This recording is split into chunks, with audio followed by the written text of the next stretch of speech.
Hey guys, welcome back to another video.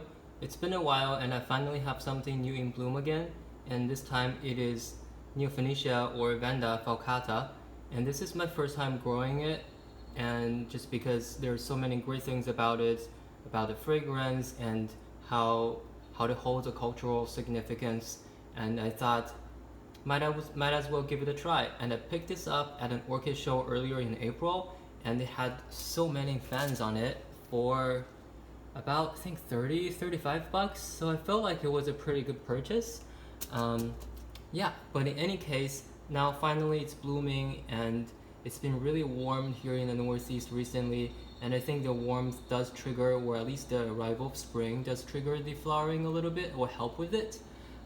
But without further ado, let's dive into the plant.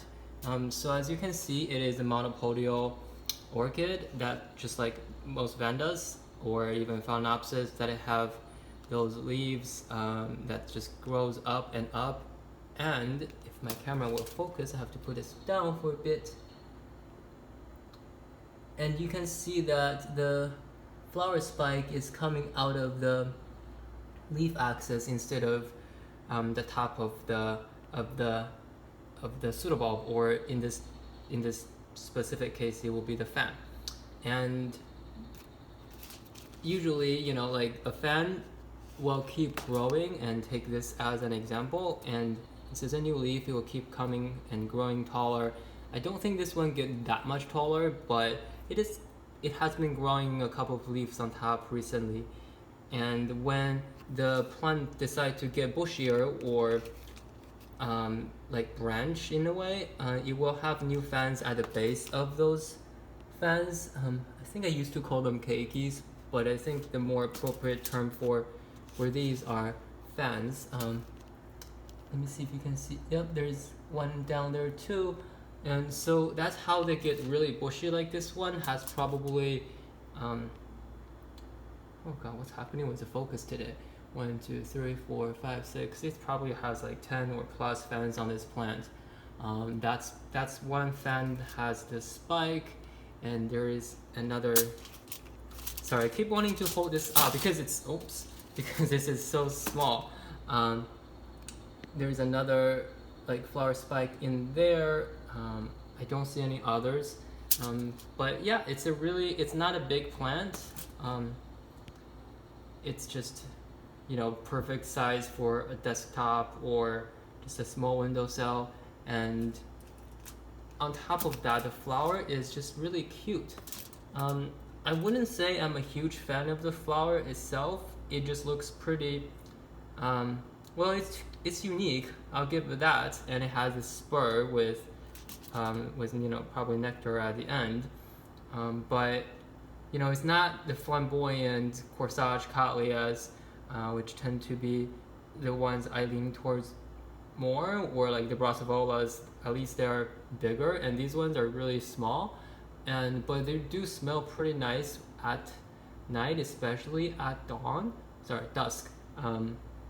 They smell to me like, in a way, Oncidium cherry baby. It smells like a mixture of vanilla and chocolate. I know some people online saying that they smell like, well, everyone say they smell sweet, but some people say they smell like jasmine. Some people say they smell like gardenia or some other gardenia species. But to me, it smells almost so similar to those Oncidium cherry baby, or the improved versions of the cherry babies. So I like the smell, but it was not as strong as I expected. I was hoping it will fill the entire apartment, like my brassavolas can, or sometimes like even the Phalaenopsis violacea can fill a small corner in the day, especially when it's cloudy for some reason. But this one is not that strong. I don't know if it's because first, it's really warm inside right now. It's about 94, and it only gets warmer during the day, so I don't know if being too hot will make it smell less, because that's happening with my Cymbidium uncifolium actually. It just doesn't smell nowhere near as strong when it's warm. And the second hypothesis I have is that I have a lot of jasmine in bloom right now, and those jasmine smell really strong. So they cover almost every other scent in the entire room. I can smell that upstairs. It's just really strong. So that could also be why I'm not smelling these. But regardless, those are little cute flowers, and I smell them. They are nice when I get close or stick my nose to them. And I know many other people think they're really fragrant, so my experience is probably just the exception.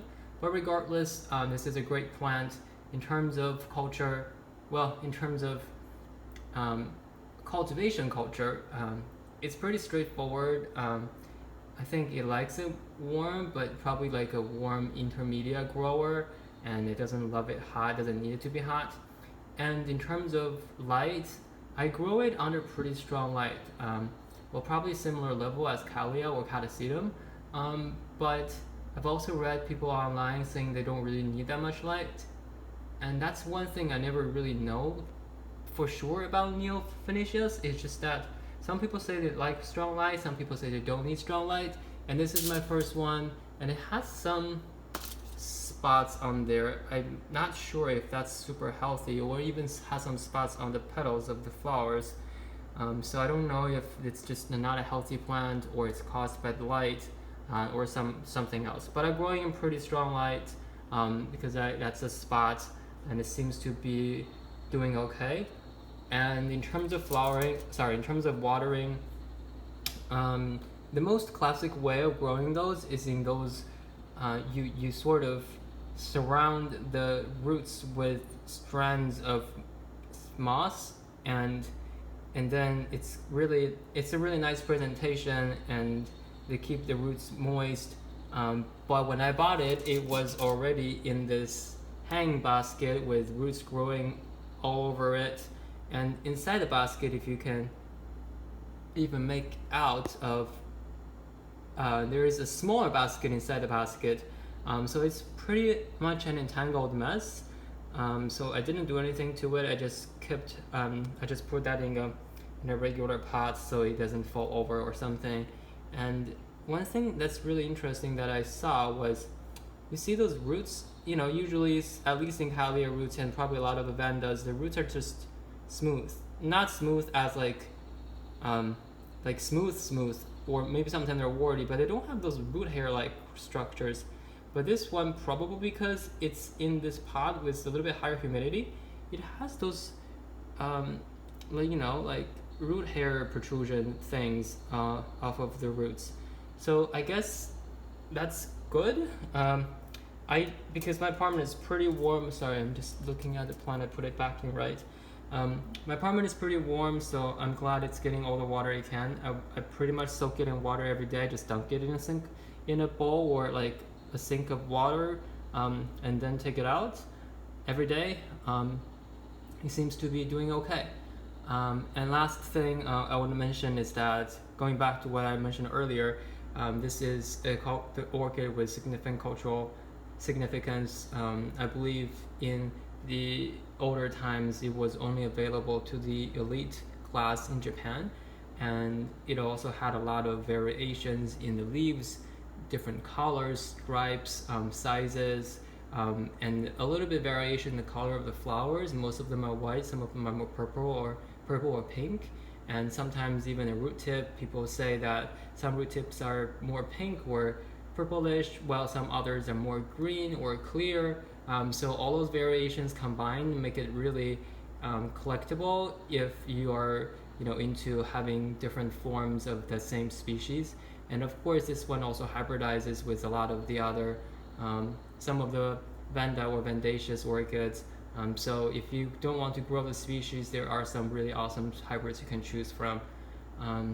Yeah, but I'm glad this orchid nowadays is more available to not elite people like us or like myself, and I get to enjoy it. And yeah, and it's a really bushy plant. I'm not in a hurry of dividing it because there's no reason to, and it's doing well, and I'm just gonna enjoy it and smell the flower when I can. All right, sorry, I'm losing my train of thought. I think that's all I wanted to say. Thank you guys so much for watching, and see you next time.